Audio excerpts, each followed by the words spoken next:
Alors, donc, je vais relire dans Romains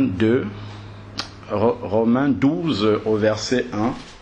Je vous exhorte donc, frères, par les compassions de Dieu, à offrir vos corps comme un sacrifice vivant, saint, agréable à Dieu, ce qui serait de votre part un culte raisonnable.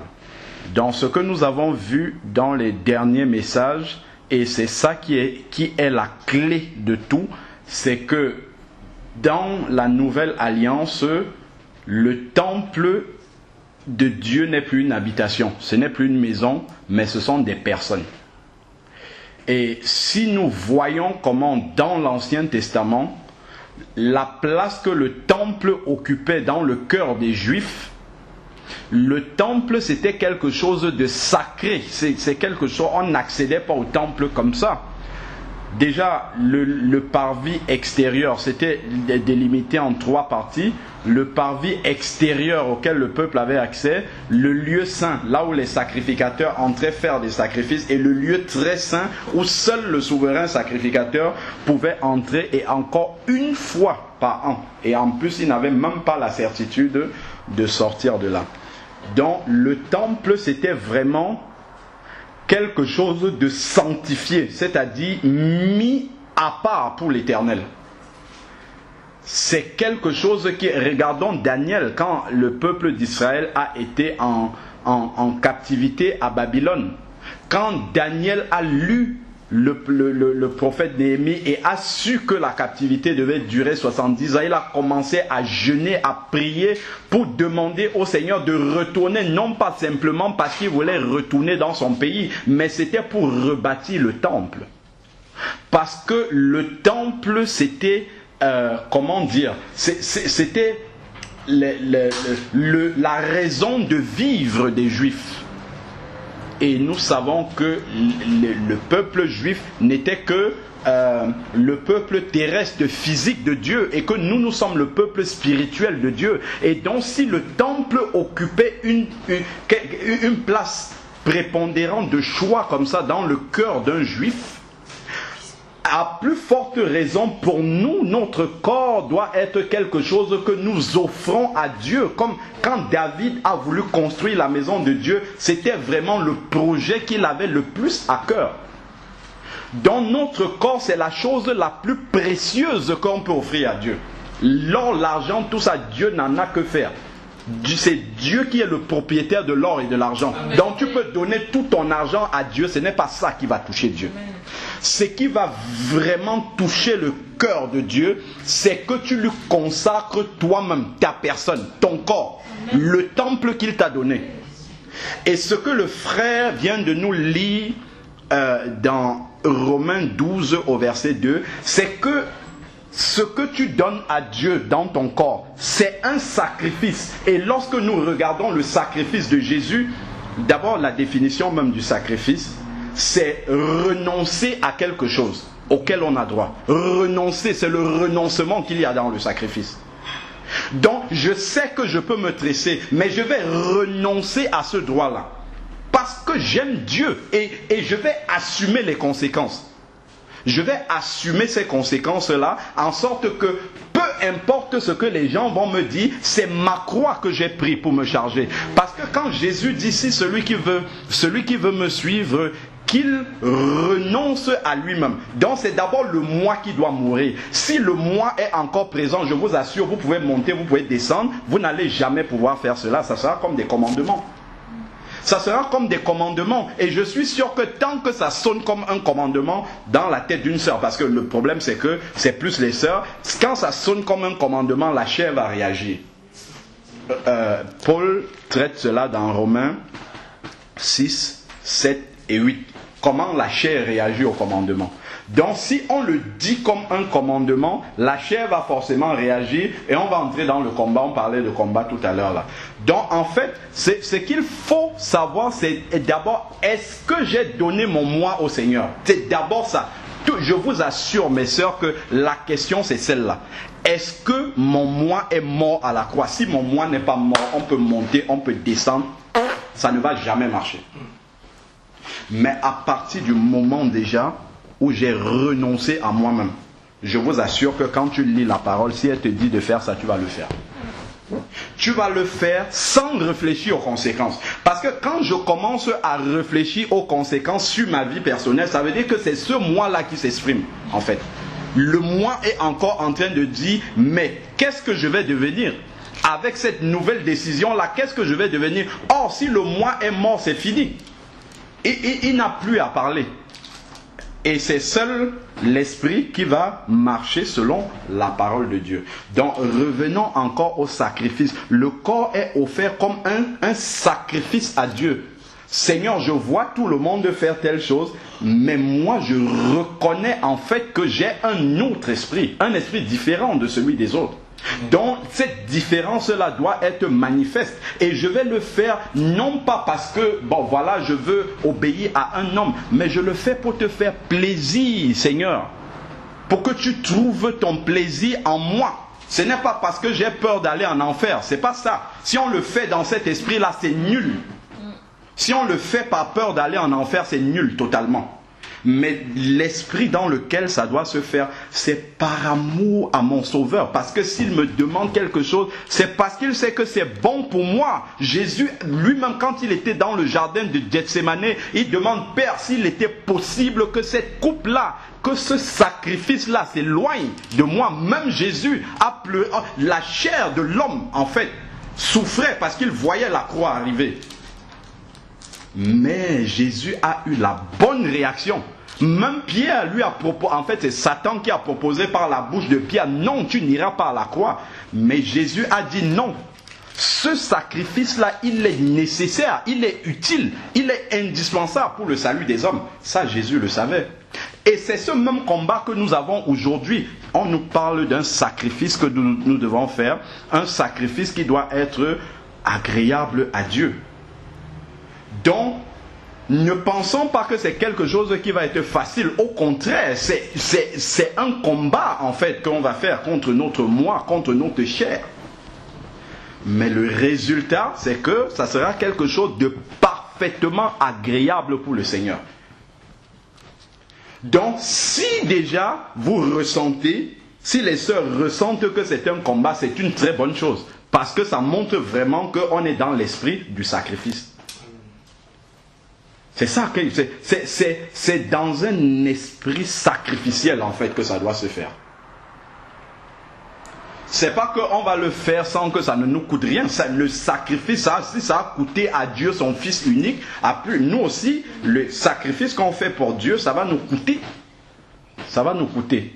Donc c'est l'esprit dans lequel est-ce qu'on reçoit la chose. En fait, il ne faut pas qu'on se sente comme jugé, mais en fait, il faut qu'on regarde au Créateur. Je regarde à Jésus, je suis l'épouse, comme le frère rappelait tout à l'heure, je suis la fiancée de Jésus. Comment faire pour plaire justement à mon fiancé? C'est en restant comme Dieu m'a créé. Puisque quand il l'a créé, on a lu tout à l'heure dans Genèse 1, il a dit et il vit que c'était bon. Comme ça, on n'a pas besoin, Ésaïe 45 a dit, on n'a pas besoin de corriger la créature de Dieu. Parce que Dieu, quand il a fait, il a dit ça, c'est parfait. Mais le monde a donné son standard de parfait à lui. Et ce standard de parfait, si vous allez voir dans 1 Jean 5, au verset 19 qui nous dit que le monde est dominé par le malin, il faut bien savoir que le standard de parfait, ce qui est acceptable par les hommes, c'est directement opposé à ce qui est acceptable pour Dieu. Ça c'est sûr. Donc si le monde vous dit que vous êtes beau, vous êtes belle, sachez que pour Dieu, si vous avez rajouté quelque chose que Dieu n'a pas donné naturellement, sachez que c'est contraire. Or, le monde, justement, apprécie tout ce qui est artificiel. Pourquoi le monde apprécie ce qui est artificiel? Parce que c'est créé par l'homme. Ce n'est pas créé par Dieu. C'est créé avec l'inspiration de l'homme. Or, l'inspiration de l'homme est non régénérée. C'est l'inspiration des hommes non régénérés. C'est-à-dire, c'est l'esprit du malin, en fait, qui a créé cette chose-là. Parce que si ce ne sont pas les enfants de Dieu qui ont créé quelque chose sous l'inspiration de Dieu, c'est nécessairement l'autre qui a inspiré cette création-là. Et nous savons que lorsque l'autre fait quelque chose, c'est toujours pour s'opposer ou pour concurrencer Dieu derrière. Donc ne jouons pas dans son camp. Nous pouvons être enfants de Dieu. Dieu nous a toujours laissé le libre arbitre. Mais si nous jouons pour l'autre, sachons que là, nous ne sommes pas animés par l'Esprit de Dieu. Voilà pourquoi moi j'ai souvent dit aux sœurs, moi je ne veux pas te dire ne mets pas le pantalon, mets la jupe, ne mets pas ceci. Quand tu t'habilles, mets-toi devant un miroir, regarde-toi parce que tu es la créature de Dieu. Et avec le Saint-Esprit, regarde si tu renvoies l'image de Jésus. Si tu es honnête avec toi-même, je suis sûr qu'en sortant, tu auras tout corrigé. Tout. Sans que personne n'ait besoin de te dire, ah tes boucles là, c'est pas bon, les traits, c'est... Non. Si tu es honnête avec toi-même, regarde-toi. Parce que quand tu vas te regarder dans la glace, ça va te renvoyer ton image.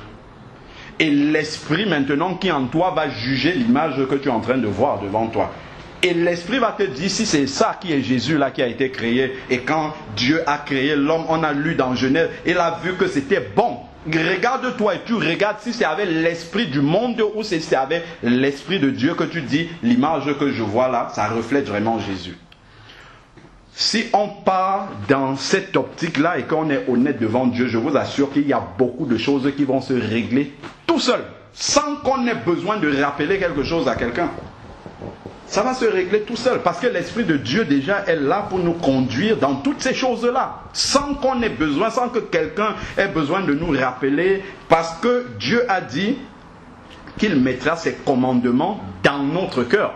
Donc, la bonne manière de s'habiller, la bonne manière de se présenter, la bonne manière de se conduire, c'est gravé dans notre cœur. Dieu a mis ça là, que l'on le veut ou pas. C'est lors de la nouvelle naissance, on a reçu ça dans notre cœur. La seule question maintenant, c'est est-ce que mon libre arbitre laisse cela s'exprimer ou alors est-ce que je le bloque? Et je continue à laisser monter les pulsions que j'avais avant de me convertir. C'est juste ça. Mais la bonne façon de faire, elle est en nous. Dieu a mis cela en nous par son esprit, c'est sûr. On n'a même pas besoin de demander à un frère, est-ce que je peux faire la greffe? Non, on n'a même pas besoin de ça. La vérité est en nous. En fait, c'est juste le combat. Quand on est dans le combat, on a besoin d'aller trouver un aval, en fait, qui nous dise que oui, en fait, tu peux faire ça. Donc, on fait la volonté qu'on avait déjà envie de faire. Donc, c'est juste à ce niveau-là que je voulais apporter la précision que vraiment l'Esprit de Dieu même fait déjà ce travail-là en nous. Mais maintenant, il faut l'écouter et obéir. C'est ça. Amen. Matthieu 23, verset 25. Malheur à vous, scribes et pharisiens hypocrites, parce que vous purifiez le dehors de la coupe et du plat, alors que en dedans ils sont pleins de rapines et d'intempérance. Pharisiens aveugles, purifie premièrement l'intérieur de la coupe et du plat, afin que l'extérieur aussi devienne pur. Malheur à vous, scribes et pharisiens hypocrites, parce que vous ressemblez à des sépulcres blanchis qui paraissent beaux au dehors et qui au dedans sont pleins d'ossements, de mort et de toute espèce d'impureté.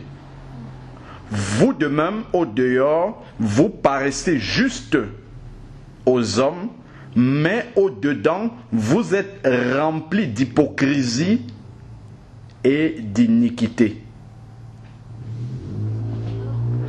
Verset 29. Malheur à vous, scribes et pharisiens hypocrites, parce que vous bâtissez les sépulcres des prophètes et vous ornez les tombeaux des justes et vous dites: si nous avions vécu au temps de nos pères, nous ne serions pas associés à eux pour répandre le sang des prophètes.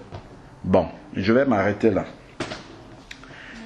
Effectivement, si je relis encore le verset 26, Matthieu 23, 26, pharisiens aveugles purifient premièrement l'intérieur de la coupe et du plat, afin que l'extérieur aussi devienne pur.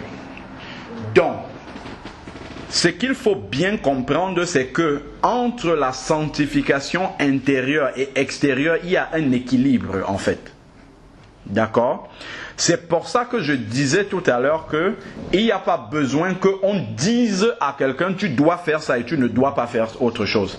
C'est quelque chose qui est déjà inscrit. Ce que tu dois faire, je crois c'est dans Ézéchiel 36 au verset 26, si je ne me trompe pas, où il dit je vous donnerai un cœur nouveau.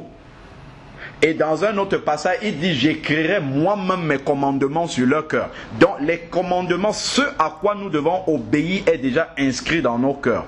Maintenant, il faut que l'Esprit de Dieu, si nous avons un cœur ouvert, honnête et bon, nous conduise justement à marcher dans ce que le Saint-Esprit veut que nous appliquions. Donc, si maintenant quelqu'un entend qu'il faut une sanctification visible et qu'il s'attelle à tout rendre l'extérieur parfait, en fait, il se sanctifie devant les hommes. Or, ce que Dieu dit, c'est que vous soyez sanctifiés devant Dieu. Or, Dieu, il regarde l'intérieur et l'extérieur. Amen. Et il regarde de l'intérieur vers l'extérieur. Amen. Donc, si l'intérieur n'est pas propre, il ne continue même pas. Donc, celui qui va s'atteler, en fait, la sanctification extérieure est un débordement de l'intérieur. Amen. C'est que l'intérieur est tellement propre que ça se reflète à l'extérieur. Mais l'inverse n'est pas vrai. Parce qu'on peut sanctifier l'extérieur et l'intérieur est pourri. Amen. Mais l'inverse aussi, nous devons nous arrêter là-dessus. Parce que quelqu'un, Jésus dit bien au verset 26, il dit... Purifie premièrement l'intérieur de la coupe et le plat, afin que, vous voyez, c'est une conséquence. Donc, quand je purifie mon intérieur, c'est pour que après, à l'extérieur aussi devienne pur. Donc, la purification de l'intérieur ne peut entraîner que la purification de l'extérieur.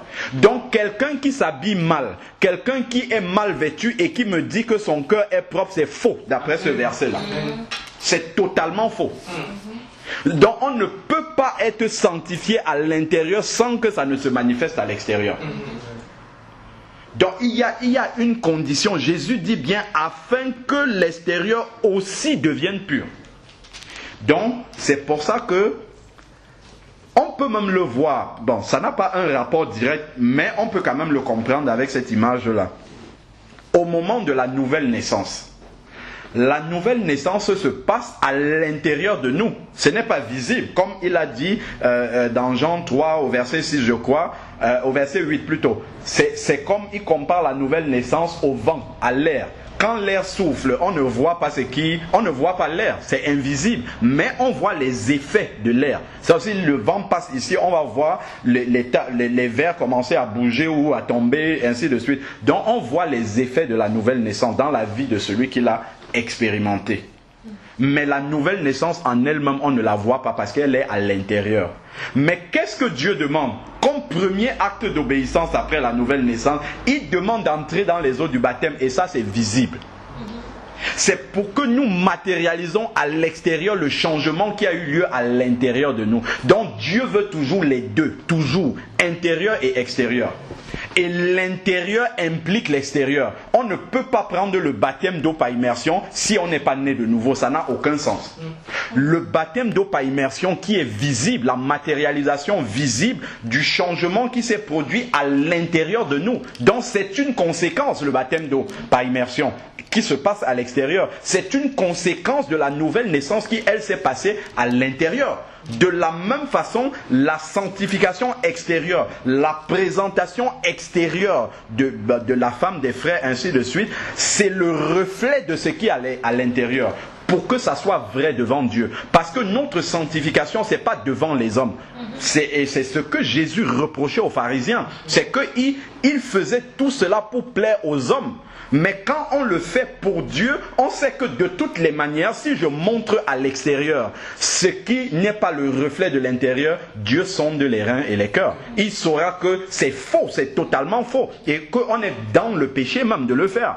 Parce qu'on lit, c'est dans Romains, prenons Romains 14, verset 23, je crois.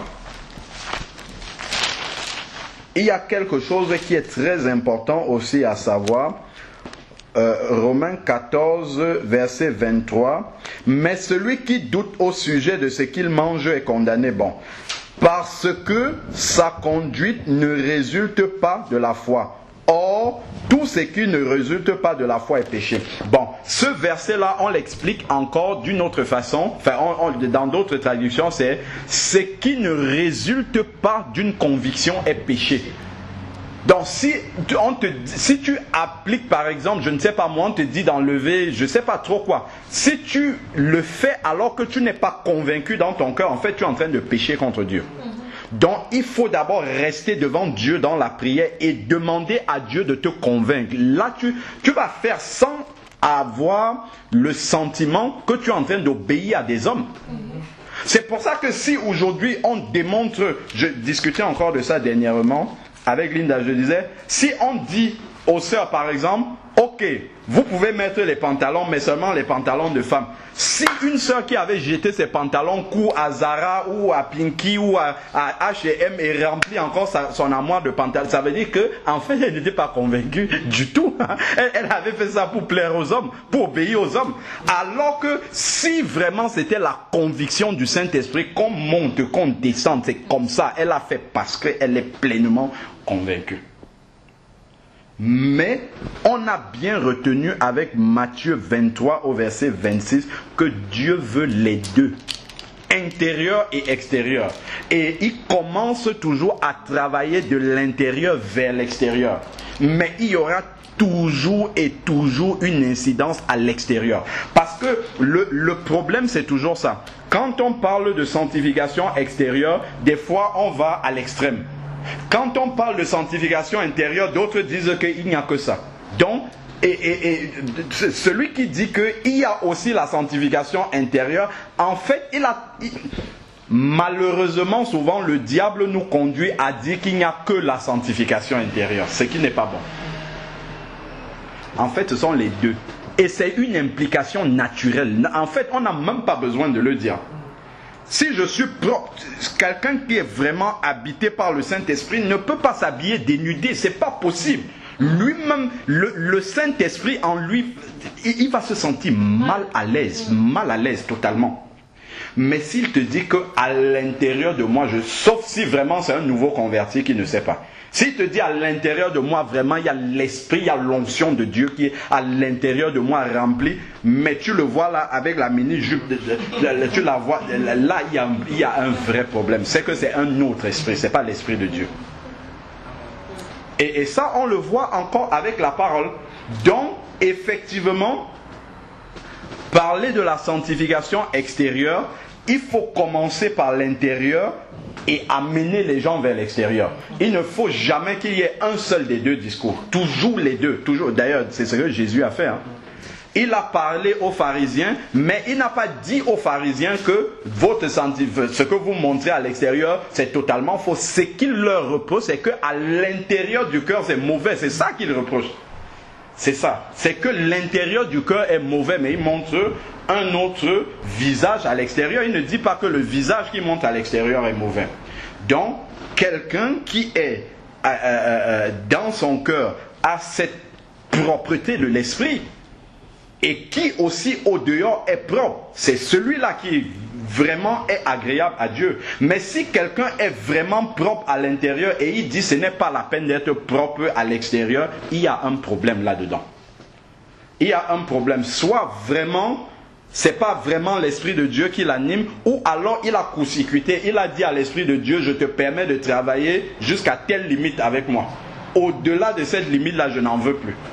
Donc, travaille avec moi à l'intérieur, purifie-moi, permets-moi d'aimer mon prochain, tout ça. Mais tout ce qui constitue mon extérieur, pas du tout. Or, nous devons donner 100% de nous-mêmes à Dieu, pas 50%.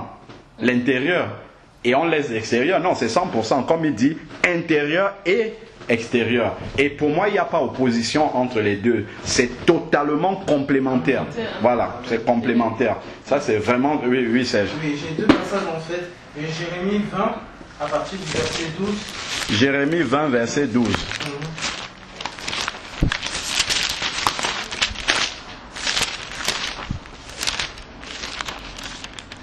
C'est vrai ce que la sœur disait, que quand on focalise tout le message sur l'extérieur, on fabrique qui? Des pharisiens, on fabrique des hypocrites, c'est sûr.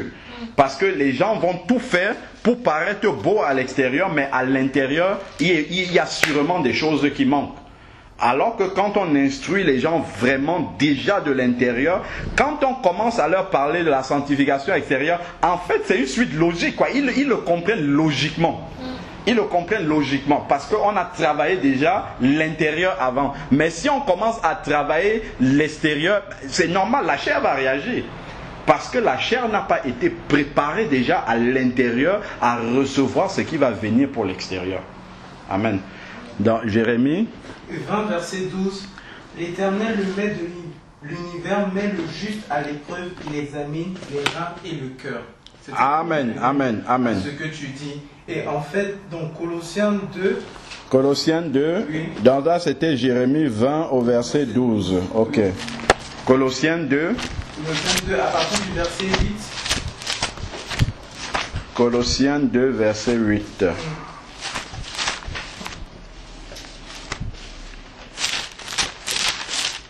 Colossiens 2, verset 8. Il dit, faites attention, que personne ne vous prenne au piège par des philosophies, par des tromperies sans fondement qui s'appuient sur la tradition des hommes, sur les principes élémentaires qui régissent dans le monde et non sur Christ. Amen. Voilà. Amen. En fait, c'était pour revenir là, pour dire que le fondement c'est Christ. Et comme toujours. le frère a dit, c'est l'intérieur d'abord et l'extérieur ensuite. Mais on ne peut pas dire qu'il y a l'intérieur et il n'y a pas l'extérieur. C'est toujours. C'est Jésus même qui parlait là tout à l'heure. Et il disait, afin que... Donc, c'est vraiment le afin que qui montre la liaison. D'abord nettoyer l'intérieur pour que l'extérieur soit propre. Donc, le nettoyage de l'intérieur va nécessairement entraîner aussi la sanctification extérieure. Et ça, normalement, si on dit même seulement ça aux gens et qu'on s'arrête là, ben, les gens eux-mêmes vont commencer à s'interroger sur leur extérieur. Est-ce que vraiment ce que je dis qui est à l'intérieur de moi, est-ce que ça se voit? Si ça ne se voit pas, bon, on peut dire, ok, c'est encore le début. Mais si 10 ans dans le Seigneur, ça ne se voit toujours pas, bon, là vraiment, il y a un problème. Parce que plus on lit la parole de Dieu, comme le frère disait tout à l'heure, Marien, plus on lit la parole de Dieu, plus ça va nous éclairer sur l'extérieur, puisque le cœur est déjà préparé à obéir à la parole de Dieu. Donc, quand l'intelligence spirituelle reçoit cette parole de Dieu, là, hop, directement, ça se met en place, l'obéissance vient et on commence à marcher comme le Seigneur veut. Dans les assemblées, pour se convertir, pour apaiser, on entend les gens dire Dieu regarde au cœur. Quand on voit l'aspect un peu dans les églises, oui. Et quand on veut essayer de justement approcher cette parole-là, oui. Il dit que c'est l'intérieur et l'extérieur. Beaucoup se consolent en disant Dieu regarde au cœur et se limite là. Oui, Dieu regarde au cœur pour la conversion. C'est tout, d'abord. Parce que Dieu nous aime tellement qu'il ne va pas nous laisser avec une image qui ne lui ressemble pas. C'est pour ça que tout à l'heure, quand on lisait sur les différents ministères, Éphésiens 4, verset 11 et suivant, il est bien dit qu'il a donné les uns comme apôtres, prophètes, évangélistes, docteurs, ainsi de suite, pour le perfectionnement des saints. Pourquoi? Et c'est quoi la suite?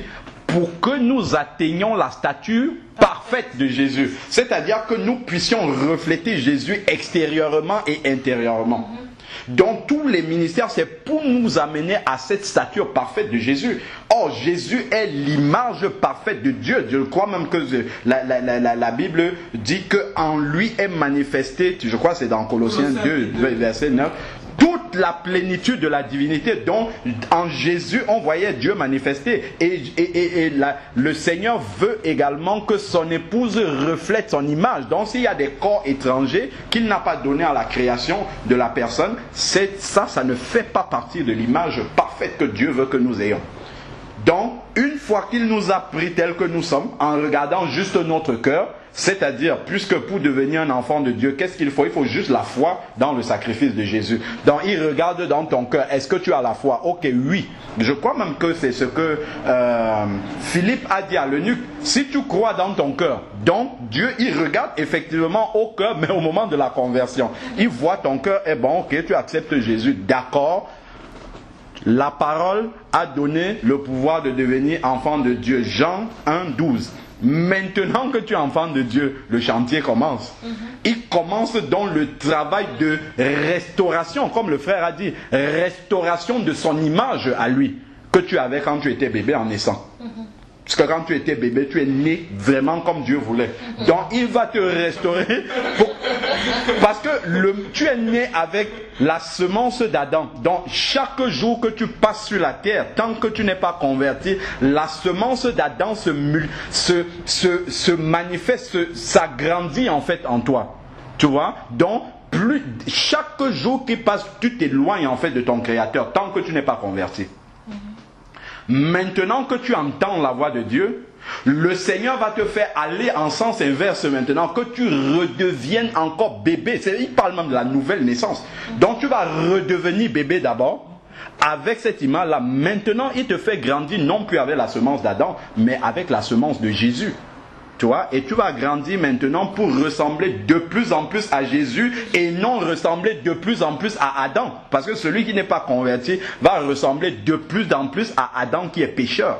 Alors que celui qui est né de nouveau va grandir en ressemblant de plus en plus à Jésus. Tu vois, donc c'est vraiment ce travail-là qui se fait à partir de la conversion. Donc à la conversion, il te prend tel que tu es. Il regarde à ton cœur, tu crois, ok, viens. Et puis, hop, le chantier commence maintenant. Donc tu ne peux pas te retrouver 10 ans après la conversion comme tu étais au début. À la fois intérieurement et extérieurement. Si tu n'as pas changé, problème. C'est qu'il y a eu une panne quelque part. Et c'est même pas Dieu qui est en panne. Ce n'est jamais Dieu qui est en panne.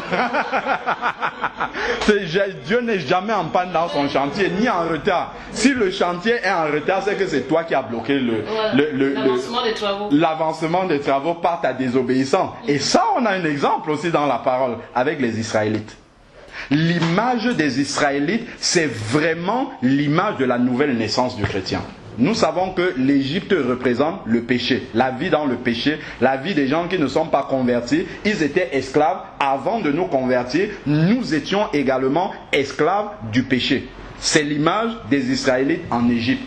Maintenant, lorsqu'ils sont délivrés, Dieu leur montre de multiples miracles. Moïse, par le bâton de Moïse, la mer est séparée, ainsi de suite. Beaucoup de miracles. De la même façon, dans la vie du nouveau converti, Dieu manifeste. Tu pries, tu n'as même pas encore fini de prier, Dieu a déjà exaucé. Amen. Pour te montrer qu'il est un Dieu vivant, qu'il existe vraiment, que tu as bien choisi de croire parce qu'il existe. Mais après ça, qu'est-ce qu'il fait? Quand Moïse, ils sortent comme ça de la mer Rouge, après, qu'est-ce qui les attend devant le désert? Donc Dieu va maintenant t'amener dans le désert. Il va maintenant commencer à te façonner. C'est dans le désert là qu'il va te dépouiller, comme le frère disait dans le message tout à l'heure. Il va commencer à te montrer, ok, ton cœur est bon, mais il y a encore ça. Tu as encore l'amertume, tu as encore le manque de pardon, tout ça, voilà, la convoitise, tout. Il enlève. Après maintenant, à l'extérieur, ça commence à se manifester. Ben si à l'intérieur de mon cœur, je ne convoite plus de mettre tel type de vêtements somptueux, ben forcément à l'extérieur, je vais l'enlever, je ne le mets plus. Dans mon cœur, moi j'avais renoncé à écouter la musique mondaine, mais si je continue à garder des CD mondains, il y a une contradiction.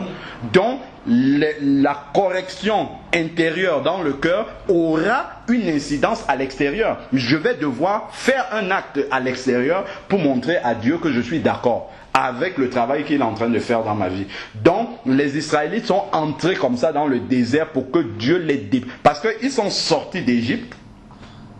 C'est le chrétien, enfin le nouveau converti, qui sort de sa vie de péché. Maintenant, il faut que Dieu sorte le péché de lui. Les Israélites sont sortis d'Égypte, mais il faut que Dieu sorte l'Égypte d'eux. C'est pour ça que quand ils étaient dans le désert, quand ils n'avaient pas à manger, ils disaient tu aurais dû nous laisser en Égypte, là-bas on avait à manger. Pourquoi? Dans leur cœur il y avait encore l'Égypte. Dans la vie des chrétiens encore, des fois il y a encore les convoitises du monde, les convoitises du péché. Ainsi de suite. On dit ah oui, quand j'étais pas encore converti, je n'avais pas toutes ces contraintes là, et ainsi de suite. Quelque part on chérit encore un petit peu la vie d'avant, on se dit bon, tout compte fait, bon, c'est vrai, c'est bien d'être chrétien, mais si je n'étais pas devenu chrétien, voilà, je ne serais pas devant tel choix qui semble difficile à ma chair. Je n'aurais pas été devant ce choix-là. Et voilà, on a encore envie de... En fait, cette vie d'avant-là est encore un peu en nous. Et voilà, comme les Israélites désobéissaient au Seigneur, ils suivaient la colonne de nuée le jour et la colonne de feu la nuit, qui est l'image du Saint-Esprit dans notre vie. Donc nous, chrétiens, ou le nouveau converti, puisque c'est son exemple que nous suivons, suit effectivement, obéit au Saint-Esprit en lui. Donc dès qu'il commence à désobéir au Saint-Esprit, le Saint-Esprit ne force personne. Le Saint-Esprit met stop au chantier. Et qu'est-ce qui se passe quand le Saint-Esprit met stop au chantier? On tourne sur place. Tu tournes sur place, pas de progression spirituelle. Tu tournes jusqu'à ce que tu obéisses. Quand tu obéis, hop, le chantier repart. On avance et ainsi de suite. Et c'est ce qui s'est passé avec les Israélites. Le désert qu'ils ont traversé, normalement, en 40 jours, c'était fini. Mais ils ont fait combien? 40 ans à cause du coup de raid. Du coup raid.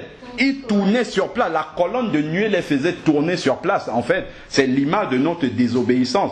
Donc c'est pour ça que on va trouver, vous prenez deux chrétiens. On a vu les deux sœurs ici, Camille et Cynthia, qui se sont convertis le même mercredi, le même soir, au même moment. Je suis sûr que vous reprenez les deux aujourd'hui, ça doit faire 3 semaines ou 1 mois. Il doit déjà avoir un décalage entre les deux. Déjà. C'est sûr qu'aujourd'hui, vous reprenez les deux, il y a déjà un décalage. Pourquoi? Il y a forcément l'un qui va être plus obéissant parce que la croissance spirituelle est fonction de notre obéissance. Plus nous obéissons au Seigneur, plus le Seigneur nous fait grandir. Dieu va toujours se révéler davantage à celui qui est prompt à obéir. Il sait que si je te montre telle chose, tu vas obéir. Et je pourrais te montrer autre chose. Mais si il voit que je vais te montrer ça, tu vas désobéir. Souvent, il ne te montre même pas parce que c'est pas la peine. Il te laisse dans ton confort. C'est pour ça que Paul quelque part dit n'attristez pas le Saint-Esprit de Dieu. Parce que plus on attriste le Saint-Esprit, après le Saint-Esprit va dire bon, celui-là il ne veut pas être transformé. Donc vraiment, ça ne sert à rien de le bousculer. Moi, je ne vais pas je ne le bouscule pas. Je le laisse tel qu'il est et je continue à travailler avec celui qui veut avancer. Et je parle même. Oui, après il finit par partir. Oui, il finit par partir. Ah oui, ça je crois on a l'image. C'est également, je pense que tu as encore Dieu, mais tu es égaré complètement. Voilà, exactement. Il s'attriste, ainsi de suite. Ah, oui, il y a une autre question, peut-être. Je voulais juste dire, pour revenir à Serge là. Oui. C'est surtout parce que c'est vrai qu'il y a des façons de s'habiller. Je parle des façons de s'habiller qui attisent la sexualité. Bien sûr. Et donc là, c'est vraiment marcher, s'habiller comme ça. C'est marcher vraiment à contre-courant de la parole de Dieu. Complètement, oui. Et d'une part, quand il me dit j'ai jeté 6 sacs, parce qu'il y a aussi des vêtements sexy chez les hommes, comme elle a dit là. Oui, bien sûr. Et je comprends. Et je comprends parfaitement. Oui, les slims des chemises et tout ça, d'une part. Et d'autre part aussi, par exemple, quand on est une nouvelle créature. Oui. Bon, c'est vrai, je vous ai dit quand tu m'as baptisé par immersion, je te dis que ça fait longtemps que je suis le Christ. Oui. Et donc ça fait quand même, je veux dire, quand on est avec le Christ, ça fait déborder, on fuit automatiquement la Babylone. Amen. Et donc franchement, moi, ça fait peut-être 15 ans que j'ai pas dansé. Je fais pas au bal ou à la discothèque. Amen. Sauf au mariage de mon fils, j'ai dansé. Et puis, je veux dire, même que pour la télé, juste on regarde les nouvelles. Et encore de moins en moins maintenant, parce que les nouvelles, c'est la manipulation des choses qui vont venir, ce qu'on voit maintenant. Et donc, de plus en plus, donc ça fait des années, moi je n'écoute que la chanson... oui, la chanson chrétienne. Et mon mari, il a dit, ah, Marie-Lou du Sacré-Cœur de Jésus. Oui, pour me taquiner un peu. Et donc, ça, je crois que ça vient automatiquement aussi, hein. Qu'on s'éloigne de tout. Ah oui, tout à fait. Tout à fait. Tout à fait. Donc on n'a plus envie on regarde les gens, des fois, bon, parce qu'il y a un mariage ou quelque chose comme ça, ben on y va parce que c'est la famille ou c'est l'éducation sociale. Mais sans plus, hein, oui. Donc c'est le travail de Dieu. De l'esprit, oui, tout à fait, exactement. Oui. Exactement. Voilà, tout à fait. Si sac de vêtements. Ah oui, là on ne parle que de vêtements, mais après il y a plein d'autres choses, hein, plein d'envie, plein de... La carrière. Oui, tout ça, tous ces trucs qu'on voit, en fait, tout ce qui semble des priorités pour le monde, Dieu nous met ça en secondaire où il enlève totalement, si c'est contraire, il enlève totalement. Et il nous donne ses centres d'intérêt à lui. Et le tout premier, c'est de se préparer pour l'enlèvement. C'est le premier centre d'intérêt. Je vais vous dire une chose. Hein. Oui. Mon fils et sa femme, ils sont à l'église luthérienne. Donc, ils sont jeunes comme Serge. Si on a reçu quelque chose d'un homme, il suffit qu'on entende un autre frère dire autre chose. Et notre cœur va s'attacher à ce qu'il veut entendre des deux. Si les deux disent deux choses différentes, on va s'attacher à ce que l'un dit plutôt qu'à l'autre, non pas parce qu'on a la conviction de la parole ou la conviction du Saint-Esprit, mais parce qu'on préfère obéir à ce que tel dit. Parce que ce qu'il dit est agréable à nos oreilles et ne crucifie pas notre chair. Donc c'est comme ça qu'on va agir. Or il ne faudrait pas qu'il en soit ainsi. Il faut vraiment que ça soit la conviction même du cœur qui nous conduise à le faire. Et surtout l'amour pour Dieu. Moi je dis que c'est ça qui est le principal. Je le fais par amour pour Dieu. Donc ce n'est que pour Dieu que je le fais. C'est pas parce qu'un homme m'a dit fais ci, ne fais pas ça, ainsi de suite. Je le fais uniquement. Souvent quand les sœurs m'appellent, les premiers mots qu'elles commencent à me dire, oui, bonjour frère Alain, voilà, j'ai vu tes vidéos, quoi. Après, elles commencent à me dire, oui, j'ai abandonné les pantalons, j'ai jeté mes mèches. Bon, moi, en général, je ne fais aucun commentaire là-dessus. Aucun. Je me dis intérieurement, si la sœur a fait ça, gloire à Dieu. Mais la première question que je vais commencer à poser, parle-moi un peu de comment tu as rencontré Jésus. C'est ça qui m'intéresse. Parce que au travers de ta conversion, je saurai vraiment si tu es réellement converti, né de nouveau, alors le Saint-Esprit va pouvoir travailler et t'amener à ces choses-là sans te brutaliser. La parole de Dieu va te convaincre à le faire. Mais si tu n'es pas né de nouveau, je peux te donner une liste de commandements, tu vas obéir comme les pharisiens le faisaient. Et ça ne te sert de rien.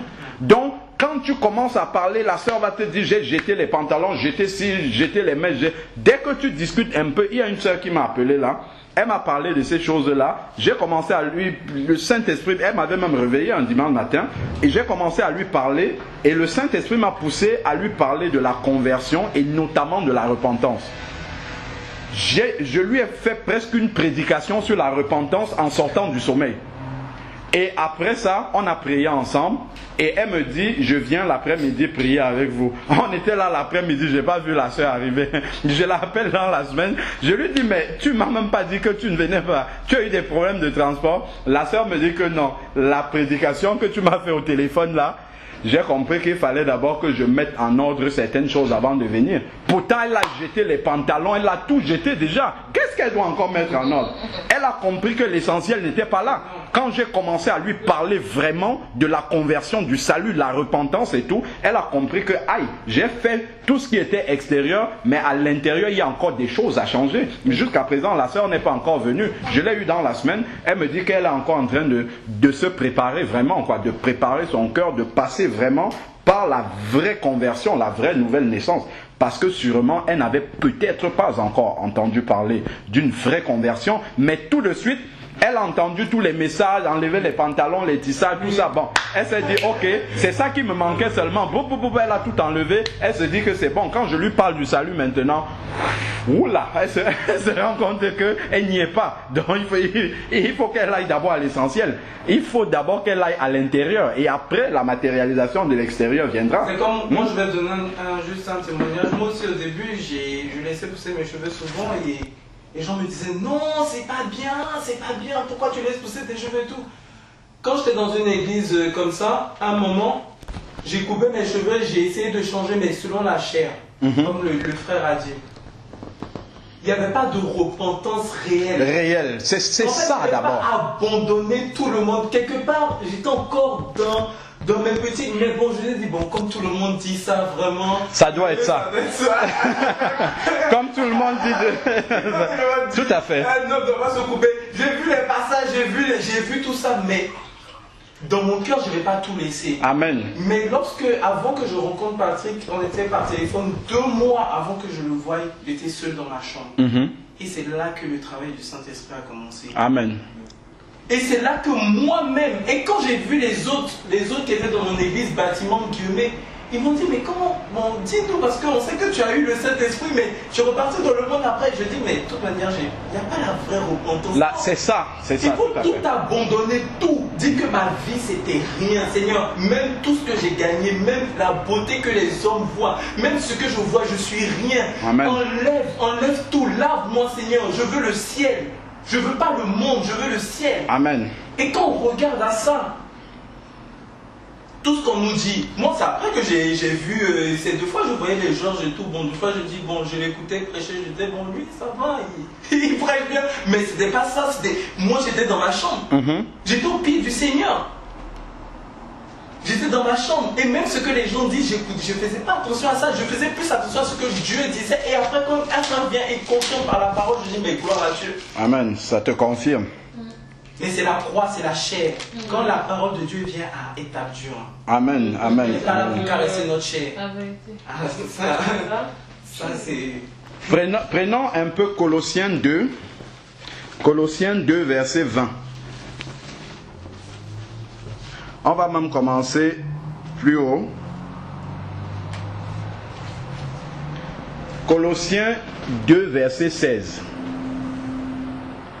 Ainsi donc, que personne ne vous juge à propos de ce que vous mangez ou buvez, ou pour une question de fête de nouvelle lune de sabbat. Tout cela n'est que l'ombre des choses à venir, mais la réalité est celle de Christ. Bon, il y a une sœur qui me posait la question sur le sabbat et le Shabbat. Là, il y a des gens qui se lèvent, qui disent qu'on doit observer le sabbat. Bon, ça, la question ici là est réglée déjà. Il y a 2 sœurs qui m'ont parlé de ça. Donc, que personne ne vous juge sur l'observance du sabbat. Nous savons que le vrai sabbat qui est le repos, c'est lorsqu'on se convertit, quand on donne sa vie au Seigneur, on entre dans le sabbat de Dieu en fait.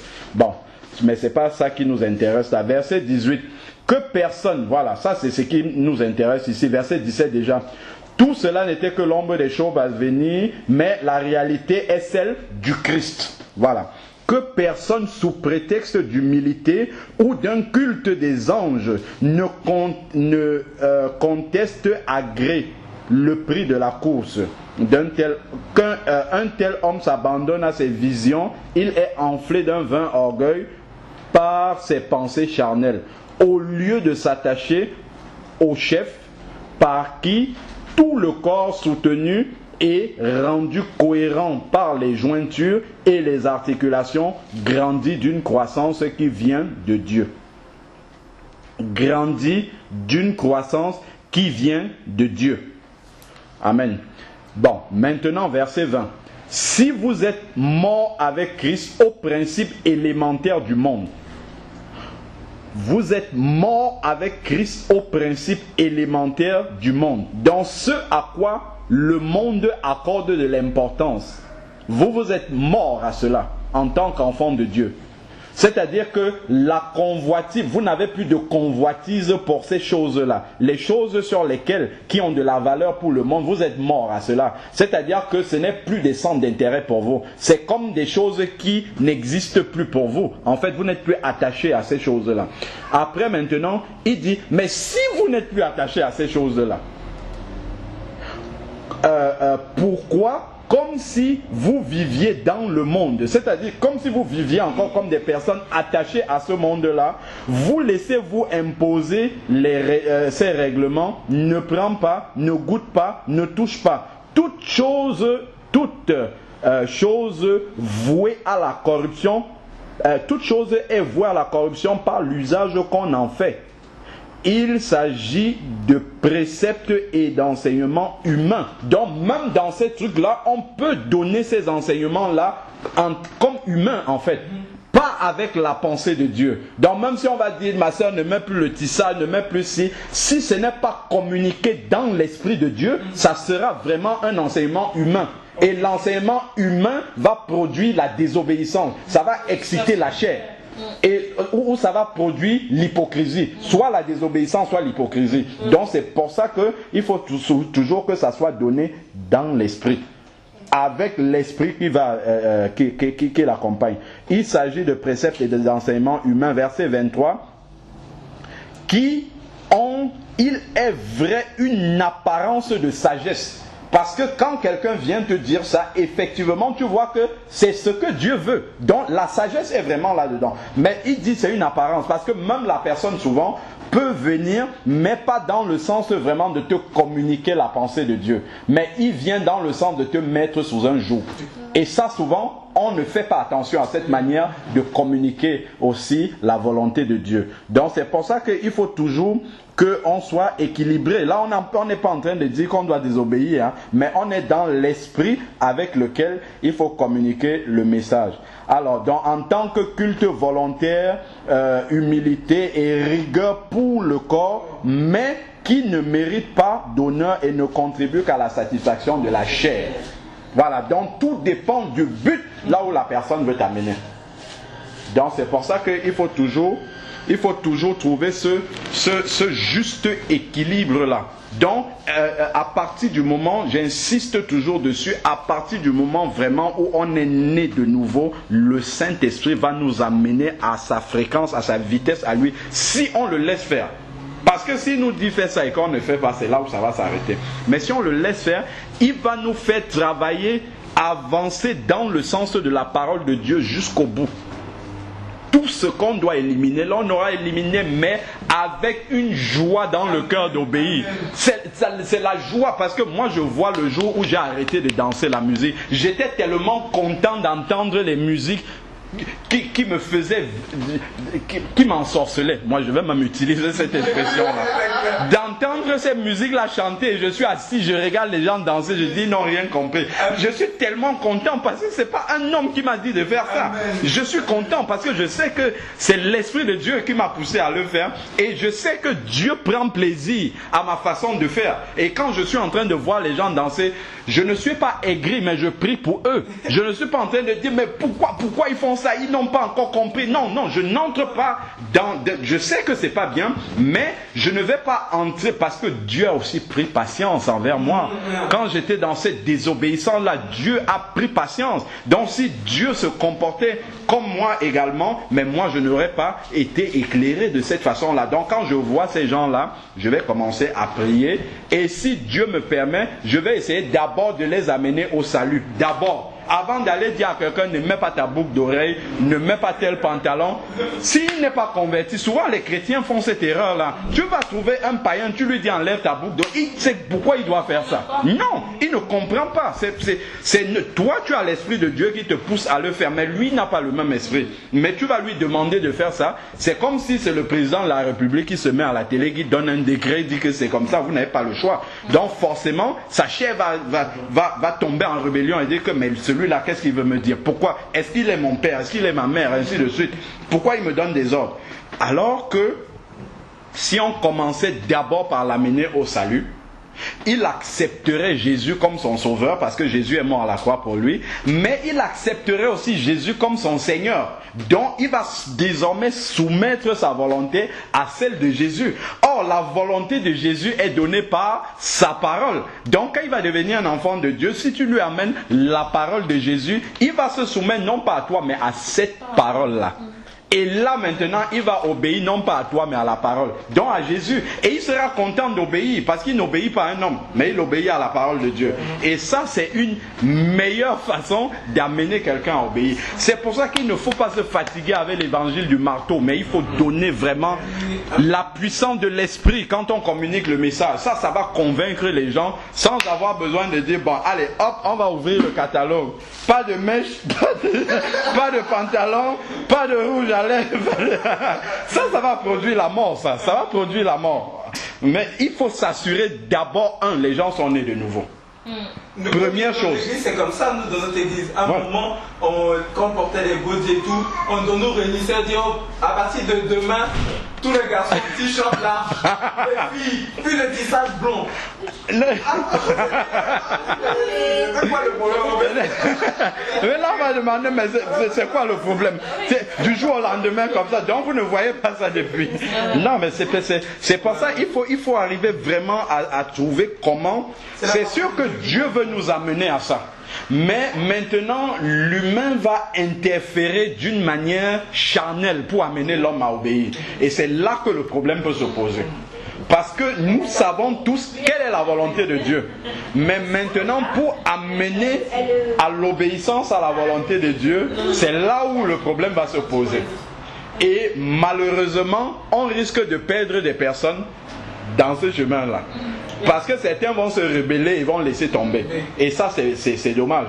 C'est dommage. Pourtant, c'était peut-être des personnes qui auraient pu aller jusqu'au bout si on leur avait amené les choses de la bonne façon, quoi. Effectivement, c'est une question, Patrick. Oui, il y a beaucoup de réactions. Marie-Lou, Linda, Marien. Sujet. C'est un autre sujet. Bon, finissons d'abord sur le sujet. Oui. Ce qui est très important, parce que l'église où on était avant, c'était une église haïtienne qui était très très basée sur l'apparence. C'est-à-dire en fait que là-bas il ne fallait pas le pantalon, parce que là-bas c'est culturel. La femme qui met le pantalon, c'est une prostituée en gros, pour résumer tout. Donc en gros, elle va en enfer, c'est clair. Ça c'est d'abord culturel, ce n'est même pas encore par rapport à la parole, c'est culturel vraiment. C'est-à-dire que dans la semaine, puisque la plupart des gens étaient Champigny, dans la semaine, c'était du lundi au samedi, tu les vois, quand tu vas au boulot en pantalon. Mais par contre, le dimanche, personne ne met le pantalon parce qu'on est à l'église. Le dimanche matin. Voilà, tout à fait. Non, c'est ce que je dis. Le message, il faut faire très attention sur le vêtement. C'est-à-dire, il ne comprenait pas pourquoi il faisait en fait. Parce que pour quelqu'un qui est né de nouveau, tu comprends, il faut comprendre. Moi, le sens vraiment. J'essaie de comprendre pourquoi je le fais. Pour le Seigneur ou pour les hommes, voilà. Et du coup, c'était une fois que je suis arrivée, la première fois que je suis arrivée, je chantais souvent avec le groupe qui était. Et j'avais mis un ensemble pantalon, mais vraiment aucune indécence, hein. Vraiment assez large et tout. Et parce que j'étais en pantalon, elle est venue me prendre, m'a dit, ah, je ne peux pas chanter parce que tu es en pantalon. Donc, et entre-temps, tu en as qui chantent quand même devant, qui sont mini, qui ont une forte poitrine, qui ont des habits très ouverts. Donc je vais dire, en fait, après on aboutit vraiment à ça, quoi. Ce qui est mauvais, c'est que c'est devant l'église. Voilà. On est juste au moment où on doit commencer l'adoration et on vient prendre quelqu'un et toute l'assemblée sait, puisqu'ils sont tous, ils savent que c'est à cause du pantalon. Donc on vient prendre la personne juste au moment de commencer devant tout le monde et on l'amène dans le bureau du pasteur. Et c'était la première fois en fait. Elle était nouvelle dans le groupe de louange. Donc elle n'avait même pas encore compris comment l'église marche. Il n'y avait même pas eu d'enseignement dessus. Donc du coup on peut, c'est malheureusement. Là-bas c'était vraiment tout était dans l'apparence alors que le cœur, il y avait les deux. Parce que pour moi, je suis pasteur, mais c'est bien pour moi, heureusement que je comprends un peu parce que je ne comprends pas forcément qu'il ne faut pas mettre le pantalon ou quoi. Parce qu'au jour d'aujourd'hui, j'estime que si tu as un pantalon décent, pour moi, je n'ai pas le problème. Je ne dis pas de mettre les pantalons serrés, sexy, mais je ne vois pas pourquoi il faut mettre les mini-jupes comme les gens mettent les mini-jupes devant, avec des habits, vous savez, comme vous allez en boîte. Là, il n'y a pas de problème. Mais par contre, quelqu'un qui a un habit décent et qui est élégant, ça pose problème. Alors, soit on veut changer, d'abord, on s'attache d'abord à changer l'intérieur de la personne et qu'elle comprenne pourquoi elles font les choses. Voilà, c'était ça en fait quoi. Donc tout était sur l'apparence et il n'y avait rien à l'intérieur. Ça produit l'hypocrisie, comme Jésus a dit, ça produit l'hypocrisie. Au dimanche, on est habillé comme il faut le lundi. La frustration, voilà. La frustration. Donc en fait, le problème aussi, c'est qu'il faut dire, le péché, c'est le péché.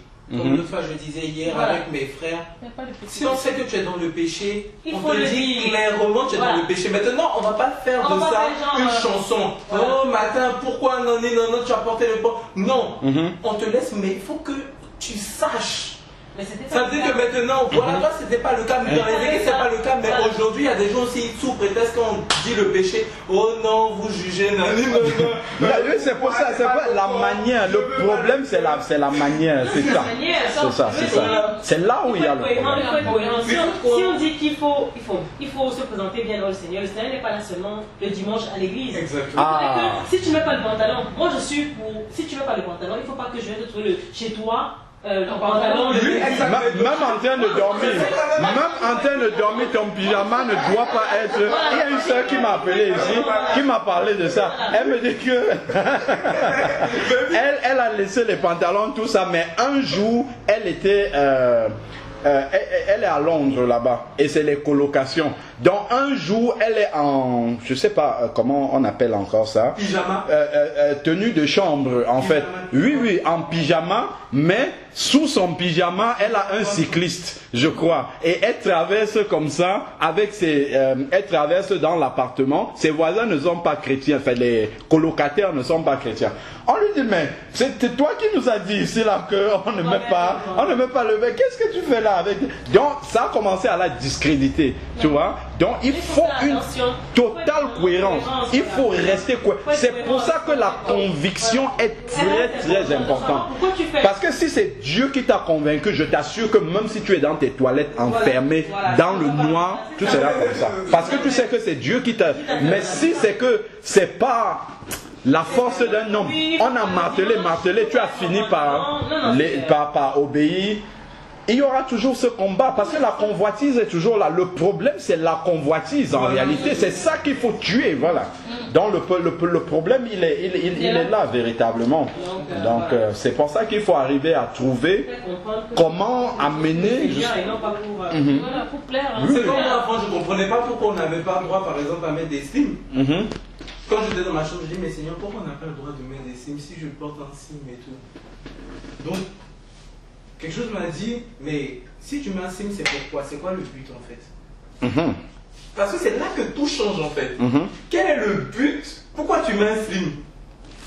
C'est pour montrer ton corps. Voilà. Et c'est là que tout change. En fait, quand on fait quelque chose en fait, et puis il faut qu'on se juge, parce qu'on dit l'homme c'est juge de tout, mais n'est pas jugé en retour. Parce que si tu juges les autres, toi aussi juge-toi toi-même parce que tu vas pas, Dieu aussi va te juger. Amen. Dieu va te juger, le jour de jugement c'est pas forcément la fin mais c'est chaque jour en fait. Amen. Donc si on prend même concrètement Deutéronome 22 au verset 5. Deutéronome 22 verset 5. Une femme ne portera pas un habillement d'homme. Et un homme ne mettra pas de vêtements de femme.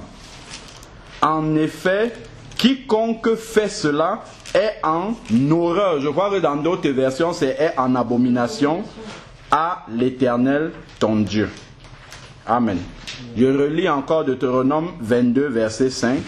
Une femme ne portera pas un habillement d'homme et un homme ne mettra pas de vêtements de femme.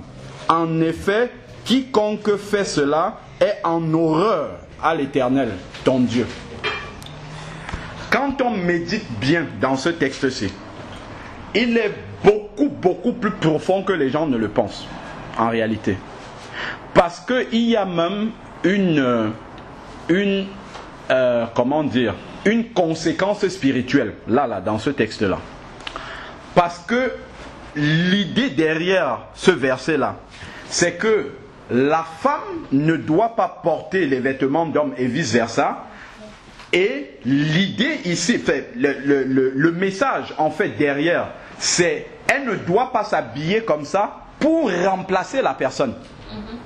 De tout à l'heure, tu as parlé, dans quel but tu le fais? Tu le fais pour montrer tes formes. Voilà, donc la femme qui met le pantalon, bon, en tout cas, on parle dans notre société, la femme qui met le vêtement d'homme, je vais rester dans les termes de la Bible, parce qu'il n'est même pas question de pantalon ici. La femme qui met le vêtement de l'homme, c'est pour avoir une apparence d'homme, pour se passer pour l'homme, pour prendre la place de l'homme. Parce que dans le texte hébreu ici, quand on lit, c'est dans le but de se travestir.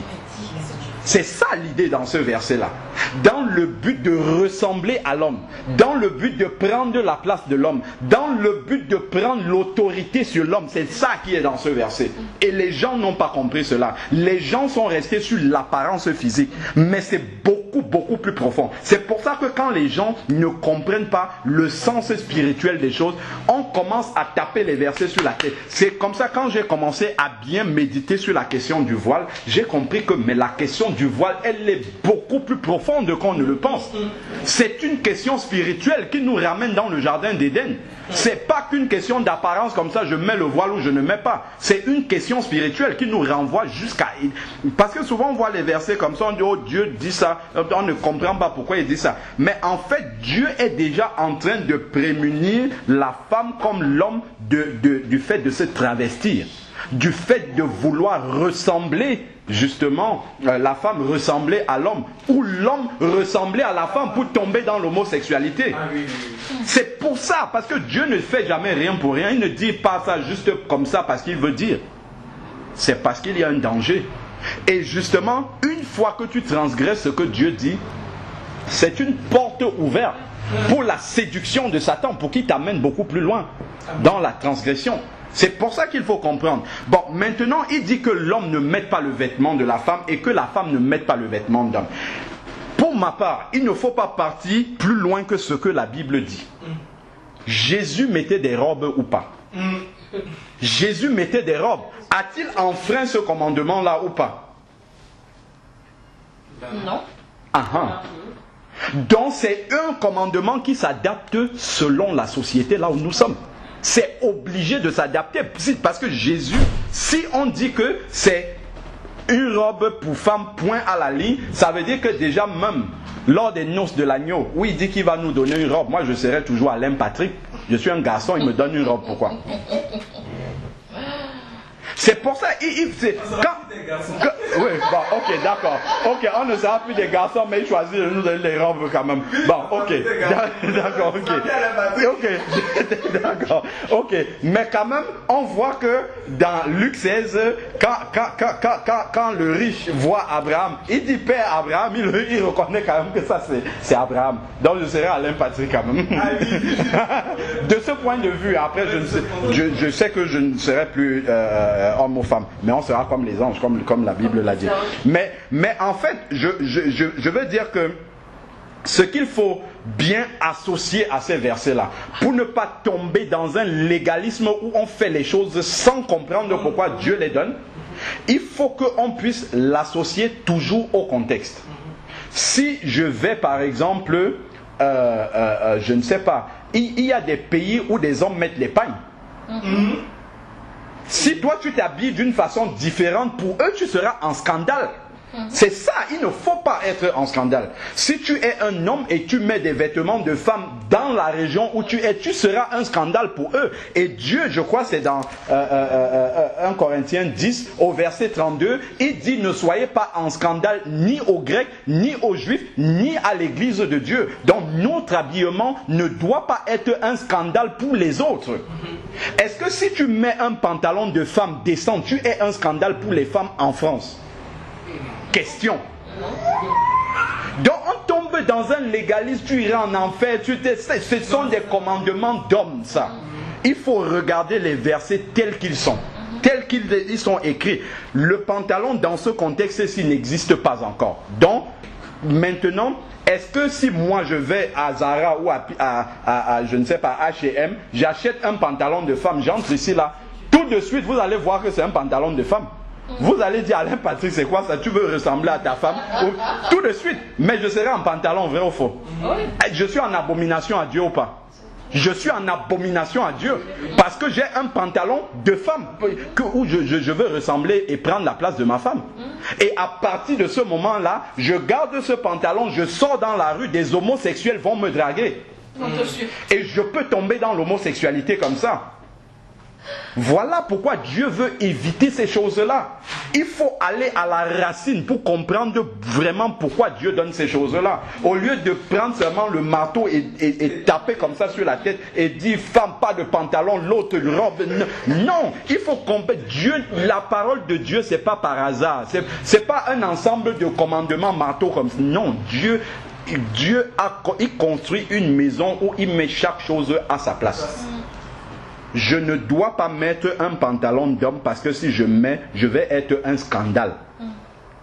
Je vais être un scandale pour les autres. 1 Corinthiens 10 au verset 32 je crois. Ne soyez pas en scandale pour les Grecs, les Juifs, ainsi de suite.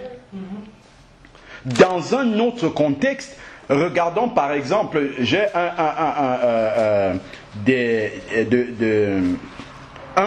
groupe, une chorale ou un groupe de louanges comme ça, indien qui chante. Je vais vous montrer ça tout à l'heure. En Inde, c'est quoi la tenue traditionnelle de la femme là-bas? Ce sont de longues robes jusqu'en bas, avec un peu de pantalon qui dépasse. Les femmes là sont décentes plus que toutes nos sœurs qui mettent les robes ici. Vous allez me dire qu'elles sont mal habillées? Non. Non, elles ne sont pas mal habillées. Elles sont, quand tu vois, elles sont vraiment décentes. Tu ne vois aucune forme débordée. On ne voit pas cela. C'est totalement couvert.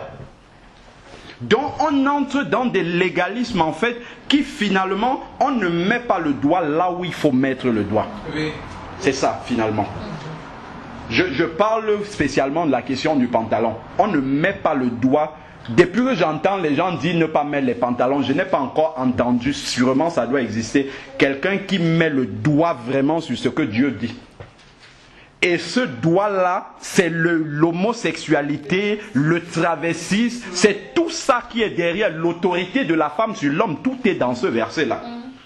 Mais finalement, et ça le malin est très subtil là-dedans, pour amener l'homme au légalisme, donc ces péchés de convoitise là restent, mais on a obéi quand même. Les sœurs mettent les pantalons, mais même les sœurs lesbiennes peuvent mettre les jupes aussi, il n'y a pas de problème. Mais elles vont cacher ce lesbianisme là. Si elles arrivent dans un milieu où on dit tiens la femme ne met pas de pantalon, ok, elles viennent aussi, elles ne mettent pas de pantalon, elles viennent en jupe et elles vont cacher ce péché là.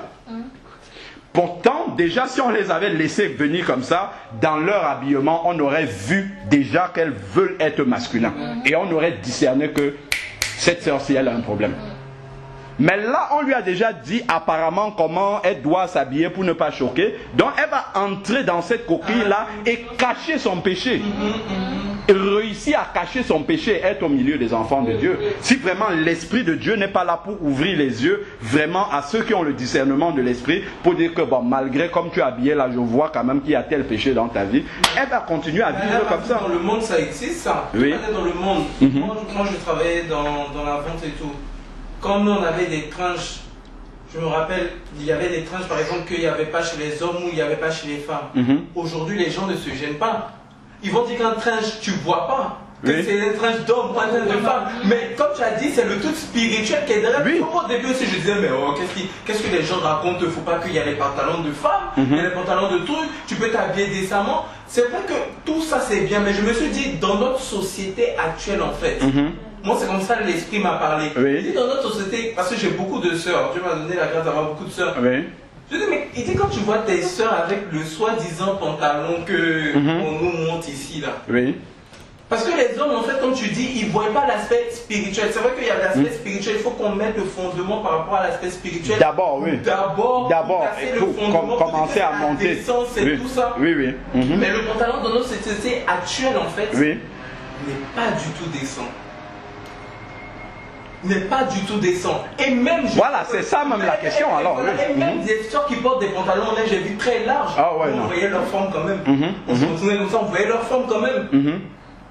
On voyait leur forme quand même. À moins qu'il y en a, comme je vois, qui portent des pantalons encore bien larges, comme des musulmans, et qui mettent des trucs... Ah oui, oui, oui, là, oui. Là, maintenant, il n'y a pas de problème. Voilà. Et ça, d'autres disent même, niet, même ça, non. Non. Donc c'est pour ça qu'il faut toujours trouver, il faut d'abord poser le fondement de la décence. D'abord, parce que c'est ça qui est le plus important. Le fondement de la décence. Le fondement de ne pas être en scandale aux autres. Parce que si tu es une occasion de chute, tu auras beau mettre la jupe et tout ce que tu veux. Si c'est une petite jupe, tu seras en scandale. Comme elle parlait tout à l'heure, on est dans l'assemblée, il y a des sœurs qui sont en train de louer avec des petites jupes. Dans l'église, tu as des enfants qui atteignent, des jeunes garçons qui atteignent la puberté, qui n'ont pas encore le discernement sur ces choses. Elles sont un scandale pour eux. Elles sont un scandale. Mais peut-être les conducteurs, en tout cas les responsables vont dire, ok, bon, elle est en jupe, c'est bon, ça passe. Non, ça ne passe pas. Ça ne passe pas du tout. Parce qu'elles sont une pierre d'achoppement pour les jeunes garçons qui sont là. Donc c'est un message entier, en fait, qu'on doit prêcher, qui doit s'appuyer sur la décence et bien montrer dans Deutéronome 22 au verset 5, qu'est-ce qui se cache derrière ces versets-là. Parce qu'il y a tout ce qu'on vient de voir là derrière, il y a tout un message derrière. Et malheureusement, on reste à la superficie comme ça, à l'apparence, mais on n'a pas touché le doigt de ce que Dieu veut nous montrer là-dedans. Mais normalement, alors qu'un enfant de Dieu, je pense que, comme tu dis, il faut qu'on ait le discernement. Oui. Donc aussi, arrivé à un moment, arrêtons d'être des bébés spirituels. C'est vrai qu'il faut qu'on le dise. Arrivé à un moment, grandissons un minimum, quoi. Mais il faut dire, hein.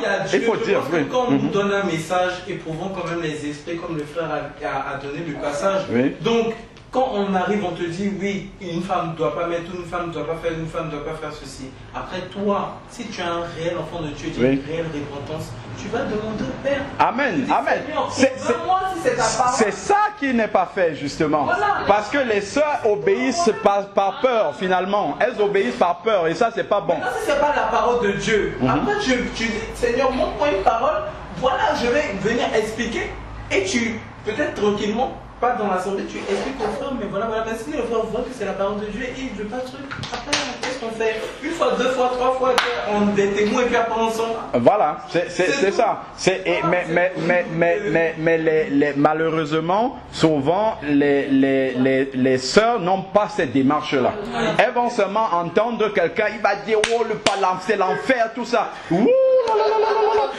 C'est l'enfer, on va courir tout de suite, on prend la valise de pantalon, on balance parce qu'on a peur, il faut que l'enfer sorte. Ça, c'est pas bon. Elles sont tellement zélées.